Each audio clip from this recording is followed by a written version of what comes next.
पण सुरुवातीला पाहणार आहोत 3 महत्त्वाच्या बातम्या आणि या 3 महत्त्वाच्या बातम्यांवर आज आपले लक्ष कायम असणार आहे। त्याचबरोबर रिपोर्टर्स कडून आपण या संदर्भात तपशीलवार माहिती जाणून घेणार आहोत। यामध्ये पहिली महत्त्वाची बातमी ती म्हणजे माणिकराव कोकाटेंसंदर्भातली। कृषी मंत्री माणिकराव कोकाटे आज पत्रकार परिषद घेणार आहेत। कोकाटे यांचा विधिमंडळातला रमी खेळतानाचा व्हिडिओ व्हायरल झाला आणि त्यानंतर त्यांच्यावर चहूबाजूंनी टीका होतीये।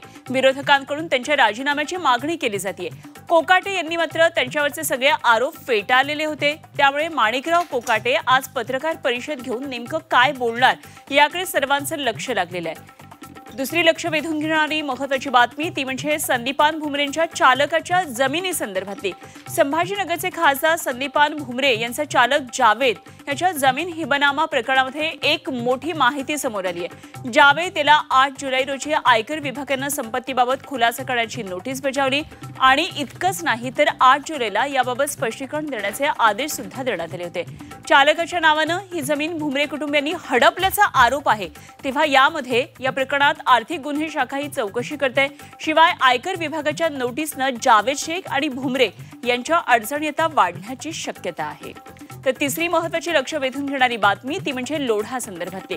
राज्याच्या राजकारणात प्रफुल्ल लोढाच्या रूपाने आता नवं वादळ येण्याची शक्यता आहे। पॉक्सोच्या गुन्ह्यामध्ये अटक झालेल्या प्रफुल्ल लोढाने वर्षभरापूर्वी गिरीश महाजनांना एक बटन दाबेन तर देशात खळबळ माजेल अशी धमकी दिली होती आणि त्या प्रफुल्ल लोढाकडे असं कोणतं बटन आहे की ज्यामुळे देशात खळबळ माजेल अशी आता चर्चा सुरू आहे। लोढांविरोधात बलात्कार प्रकरणात आणखी एक गुन्हा बावधन पोलीस ठाण्यामध्ये दाखल झालेला आहे।